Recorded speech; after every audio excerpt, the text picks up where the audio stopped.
In this video, I will show you how you can access app or game files on any iPhone. Now to access the app files or data on your iPhone, just open the Files app. In the Files app, just tap on Browse. Now after you tap on Browse, you will go to this section. Now from here, just tap on My iPhone. And over here, you will find the files and the data of the apps or the games on your iPhone.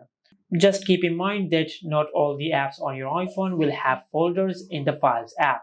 For an example, you might find some apps or games which have generated their files in the Files app.